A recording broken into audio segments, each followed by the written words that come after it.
জিত ও কম্পাসকে একসঙ্গে দেখে ভুল বুঝে বিহান। হ্যাঁ বন্ধুরা, এমনটাই দেখা যাবে। বিস্তারিত জানতে ভিডিওটি না টেনে সম্পূর্ণ দেখতে থাকুন।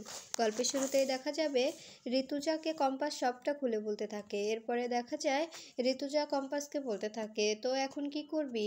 তুই এতটা এতটা ট্রমার মধ্যে দিয়ে যাচ্ছিস, আর আমাকে কেন এসব জানাসনি? অখিলেশের বিরুদ্ধে আমি একটা অ্যাফেয়ার করে দিই, পুলিশকে আমি একটা ফোন করে দিই, বুঝতে পারলি? তবে অখিলেশকে পুলিশ যদি তুলে নিয়ে যায় তবে ও তোর বাবার খোঁজটা এমনি এমনি বলে দেবে। তখন দেখা যায় কম্পাস বলতে থাকে, মা এই ভুলটা তুমি ভুলেও করো না। এই কাজটা করলে উনি আমার বাবার আরও ক্ষতি করে দিতে পারে, কারণ ওনাকে আমি চিনি। তুমি এখনও তোমার স্বামীকে চিনে উঠতে পারোনি মা। উনি নিজের স্বার্থের জন্য নিজের পরিবার পুরোটুকুই বিসর্জন দিতে পারে। উনি নিজের ছেলে মেয়ে সবাইকে বিসর্জন দিতে পারে, ওনার একবারও বাদবে না। উনি এমন একজন মানুষ, তুমি ওনাকে ভালো করে চেনোই না মা। তখন দেখা যায় ঋতুজা বলতে থাকে, আমি জানি যে ও কেমন। এদিকে দেখা যায় মুক্তি সবকিছু অখিলেশকে বলতে থাকে। তখন অখিলেশ মুক্তিকে বলতে থাকে, তুমি কি বলতে চাইছো? এইদিকে দেখা যায় ঋতুজা কম্পাসকে বলতে থাকে, যেভাবেই হোক এবার অখিলেশকে শাস্তি পাইয়ে দিতেই হবে। এরপরে এদিকে দেখা যায় অখিলেশ বলতে থাকে, তুমি যে বলছো তোমার কথা অনুযায়ী বোঝাচ্ছে যে ঋতুজা আমাদের ব্যাপারে সবটা জানে। তুমি যে বলছো ভেবেচিন্তে বলছো তো? সত্যি সত্যি কি ঋতুজা সব কিছু জেনে গেছে? তখন দেখা যায় মুক্তি বলতে থাকে, আমার মনে হচ্ছে কম্পাস ওকে সব কিছু বলে দিয়েছে। আর আমাদের সম্পর্কের ব্যাপারেও ঋতুজা সব কিছু জানে। ও আমাকে যেভাবে কথা বললো, যেভাবে ইঙ্গিত দিল, আমার মনে হলো ও সবটা জানে। এরপরে দেখা যায় অখিলেশ মুক্তিকে বলতে থাকে, কম্পাস আর কিচ্ছু করবে না, কিছু বলবে না, কারণ এবার আমি যেভাবে কম্পাসকে নাচাবো কম্পাস ঠিক সেভাবেই নাচবে। আমি ওকে যেটা করতে বলবো ওর সেটাই করতে হবে। এখনও আমার হাতের মুঠোয় বন্দি, আমি যেভাবে চালাবো ওকে সেভাবেই চলতে হবে। ওর অনেক বড় মূল্যবান জিনিস যে আমার কাছে। এরপরে অভিজ্ঞান দত্ত ফোন করে আর বলতে থাকে, কি ব্যাপার অখিলেশ বাবু, আপনাকে যে কাজটা দিয়েছিলাম কাজটা কি সম্পূর্ণ হয়েছে? তখন দেখা যায় অখিলেশ বলতে থাকে, হ্যাঁ, আমি কম্পাসকে ওর বাবাকে দেখিয়েছি আর বলেছি যে কম্পাসের বাবাকে আমরা ফিরিয়ে দেব।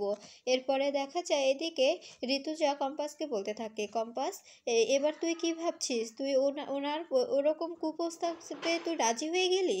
তখন দেখা যায় কম্পাস বলতে থাকে, কি আর করতাম মা, সেখানে তো আমার করার কিছুই ছিল না। আমার তো বাবাকে ফিরে পাওয়াটা প্রচণ্ড দরকার। আমি তো আমার মাকে কথা দিয়েছি যে যেদিন আমি আমার বাবাকে ফিরিয়ে আনতে পারবো সেই দিন আমার মা সুস্থ হয়ে আমার সামনে দাঁড়াবে। আমার মা আমাকে কথা দিয়েছে। আর আমি যদি আমার বাবাকে ফিরিয়ে আনতে না পারি তবে আমার মা কখনোই বিছানা থেকে উঠবে না। এরপরে দেখা যায় ঋতুজা বলতে থাকে, এবার এবার তুই কি করতে চাইছিস? আমার তো মনে হচ্ছে আমি অখিলেশকে এখনই গিয়ে চেপে ধরি আর পুলিশের হাতে তুলে দিই, তা না হলে নিজের হাতে ওকে শাস্তি দিই। এরপরে দেখা যায় কম্পাস বলতে থাকে, এতটা উত্তেজিত হয়েও না মা, এতটা উত্তেজিত হলে কি আর হবে বলো? আর আমাদের এভাবে ওনাকে শায়েস্তা করতে হবে। এদিকে দেখা যায় অভিজ্ঞান দত্ত বলতে থাকে, কম্পাস কি বললো? তখন দেখা যায় অখিলেশ বলতে থাকে, কম্পাস আর কি বলবে, এখন আমি যেটা বলবো সেটাই কম্পাসকে শুনতে হবে, কারণ ও একটা মুখোমস্ত্র আমাদের হাতে। আমরা যেভাবে কম্পাসকে নাচাবো কম্পাসকে সেভাবেই নাচতে হবে।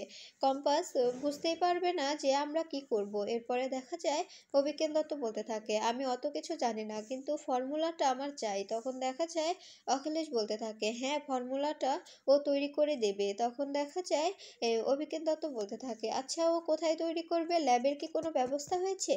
তখন অখিলেশ বলতে থাকে, ও বলল ওর নাকি নিজের তৈরি ল্যাব আছে, সে ল্যাবে ও কাজটা সম্পূর্ণ করবে। এরপরে দেখা যায় অভিজ্ঞান দত্ত বলতে থাকে, যে যেখানেই করুক না কেন আমি চাই যে প্রথম প্রথম এক্সপেরিমেন্টের রিপোর্টটা যেন আমাদের হাতেই আসে, আমরাই যেন ওটা সবার সামনে আনতে পারি আমাদের নিজেদের নামকরণ করে।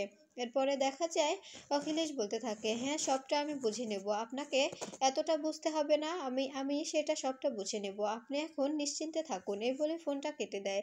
এদিকে দেখা যায় কম্পাস তার বাবার সঙ্গে দেখা করতে গিয়ে সেখানে পড়ে গিয়ে পায়ে অনেক ক্ষত হয়ে যায়। এরপরে দেখা যায় একা একা ক্ষতস্থানে পরিষ্কার করতে থাকে। আর কম্পাসের বাবার কথা মনে পড়তে থাকে কিভাবে কম্পাসের বাবাকে বেঁধে রাখা হয়েছে। এটা মনে পড়ার সঙ্গে সঙ্গে কম্পাস বলতে থাকে, ওনারা কীরকম মানুষ, ওনারা মানুষ নাকি পশু, এটাই তো আমি বুঝতে পারছি না। ওনারা মানুষ হয়ে কিভাবে আমার বাবাকে এত বছর হলে এভাবে আটকে রেখেছে, লোকটার কীরকম অবস্থা হয়েছে। ঠিক তখনই দেখা যায় বিহান আসলে তখন কম্পাস দরজা খুলে দেয় আর বিহানকে দেখে চমকে যায়।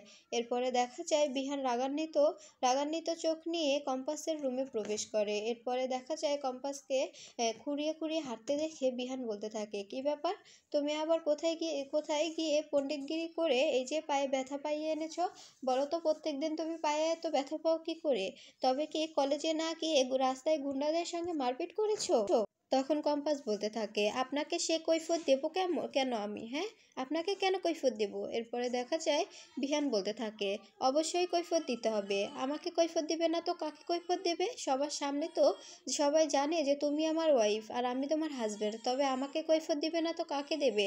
অবশ্যই আমাকেই কৈফিয়ত দিতে হবে সবার সামনে। যেহেতু বিহান চৌধুরীর ওয়াইফ হিসেবে তুমি পরিচিত, তবে বিহান চৌধুরীকে কৈফিয়ত তো তোমাকে অবশ্যই দিতে হবে। এরপরে দেখা যায় কম্পাস বলতে থাকে, আপনি কিন্তু এবার বাড়াবাড়ি করে ফেলছেন। এরপরে দেখা যায় বিহান বলতে থাকে, আমি তোমাকে যে প্রশ্নটা করেছি সে প্রশ্নটার উত্তর আমি এখনো পাইনি। তুমি কোথায় গিয়েছিলে তুমি, আর এই পায়ে ক্ষতটা হলোই বা কী করে? এরপরে দেখা যায় কম্পাসকে বসিয়ে দিয়ে কম্পাসের ক্ষতস্থানে ওষুধ লাগিয়ে দেবে। তখন কম্পাস বারণ করলে রেগে যায় বিহান। এরপরে বিহান বলতে থাকে, যেভাবে বলছিস ঠিক সেভাবে বসে থাকো, এর বেশি যদি নড়াচড়া করো তবে কিন্তু খারাপ হয়ে যাবে। এরপরে দেখা যায় বিহান ক্ষতস্থানে ওষুধ লাগিয়ে ব্যান্ডেজ করতে থাকে। এরপরে দেখা যায় কম্পাসকে বলতে থাকে, এত বড় একটা আঘাত পেয়েছো, এত বড় একটা ক্ষত হয়েছে, তারপরেও বাড়িতে ফিরে তুমি কাউকে কিছু বলনি কেন? এত তো সবসময় পটর পটর করো, আর কাজের সময় কথা বলতে কি মুখে ব্যথা লাগে নাকি? বাড়িতে অস্মিকা ছিল, বুবলি ছিল, বড় বৌদি ছিল, ওদেরকে কাউকে বললেই তো ওরা ব্যান্ডেজ করে দিত, তবে তো আর নিজেকে একা একা পণ্ডিতি করতে হতো না। তখন দেখা যায় কম্পাস বিহানের দিকে অপলক দৃষ্টিতে তাকিয়ে থাকে। তখন বিহান বলতে থাকে, আমি কিন্তু এখানে তোমার সঙ্গে মধুর মধুর কথা বলতে আসিনি, আমি তোমার কাছে এসেছি একটা দরকারে। সামনে আমাদের সেমিস্টার পরীক্ষা, আমি চাই যে সেই সেমিস্টারে তুমি সবার থেকে বেশি নাম্বার অর্জন করো। আর কিছুদিন পরে আমাদের একটা অ্যাওয়ার্ড ফাংশন আছে, সেখানে আমি চাই যে আমাদের কলেজটাই জিতুক, আমাদের কলেজে হাই স্কোর নিয়ে জিতুক। আমি কিন্তু এটা চাই। আর সবাইকে তো তোমাকে ব্রিলিয়ান্ট স্টুডেন্ট বলে, এই ব্রিলিয়ান্টটা তুমি আমার সামনে প্রমাণ করে দাও যে তুমি ব্রিলিয়ান্ট। তুমি যদি সবার থেকে হাই স্কোর নিয়ে পাশ করতে পারো তবে আমি ভাববো যে তুমি হ্যাঁ ব্রিলিয়ান্ট। এরপরে দেখা যায় কম্পাস বলতে থাকে, আমার দিক আমি বুঝে নেব, আর আমি যদি আপনাকে অ্যাওয়ার্ডটা পাইয়ে দিই তবে আমি কি পাবো শুনি, আমি কি পাবো? তখন দেখা যায় বিহান বলতে থাকে, তুমি যে আমার বউ হওয়ার যোগ্যতা পেয়েছো এটাই তো অনেক, তো এটাই তো তোমার সৌভাগ্য, এটা নিয়েই সন্তুষ্ট থাকো, এর বেশি আর কিচ্ছু পেতে হবে না। তোমাকে আমি যেটা বললাম সেটা যেন হয়, আমার মুখ যেন সবার সামনে থাকে, আমাকে যেন কারোর সঙ্গে অপমান না হতে হয়, বুঝতে পেরেছো? এরপরে দেখা যায় কম্পাস কলেজে আসে, আর কলেজে এসে জিতকে নিয়ে ঋতুজার পুরনো অফিস রুমে যায়। তখন জিৎ বলতে থাকে, এটা তো ঋতুজা ম্যামের পুরনো অফিস, তুই এখানে কেন যাচ্ছিস? তখন দেখা যায় কম্পাস তালা খুলতে লাগলে তখন জিৎ বলতে থাকে, তুই চাবিটা পেলি কোথায়, আর এই রুমে তুই কি করবি বলতো? তখন কম্পাস বলতে থাকে, আগে ভিতরে যাই, তারপরে তোকে আমি সবটা বলছি, তারপরে তুই বুঝতে পারবি আমি কেন এসেছি। এদিকে দেখা যায় বিহান কম্পাসকে খুঁজতে থাকে, আর কম্পাসকে কোনো জায়গায় না পায়।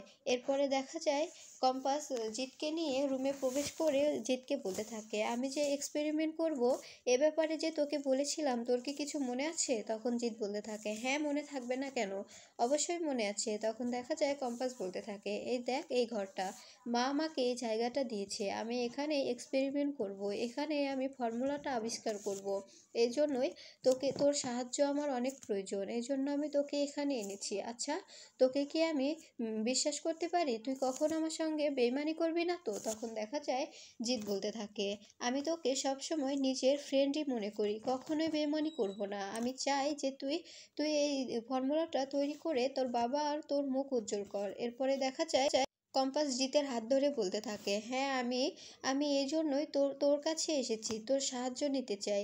তাছাড়া আমি আর কাউকে বিশ্বাস করতে পারিনি, আমি জানতাম যে তুই ছাড়া এ ব্যাপারে আমাকে আর কেউ সাহায্য করতে পারবে না। এরপরে দেখা যায় জিতকে সবটা বুঝিয়ে দেয়। এদিকে বিহান কম্পাসকে খুঁজতে খুঁজতে কম্পাসের বন্ধুদের বলতে থাকে, কম্পাস কোথায়? তখন কেউ কম্পাসের খোঁজ না দিতে পারলে তখন মোনালিসা এসে বিহানকে বলতে থাকে, তুমি বিহান তুমি কম্পাসকে খুঁজছো? তুমি ঋতুজা আন্টির পুরনো অফিস রুমে যাও, সেখানে গিয়ে দেখো কম্পাস জিতের সঙ্গে কীরকম ফষ্টি নষ্টি করছে। এই কথাটা শুনে রেগে যায় বিহান। এরপরে দেখা যায় বিহান মোনালিসাকে সঙ্গে করে ঋতুজার পুরনো অফিস রুমে আসে, আর সেখানে এসে জিতো কম্পাসকে একসঙ্গে দাঁড়িয়ে কথা বলতে দেখে অবাক হয়ে যায় বিহান। এরপরে বিহান কম্পাসকে বলতে থাকে, ছি কম্পাস, ছি, তুমি এতটা নিচে নামতে পারো, আমি কখনোই ভাবতে পারিনি। তুমি এই ছেলেটাকে নিয়ে এখানে এসেছো, ছি কম্পাস, আজ থেকে তুমি আমার কাছে যেটুকু তোমার সম্মান ছিল সেটুকু মুছে গেল।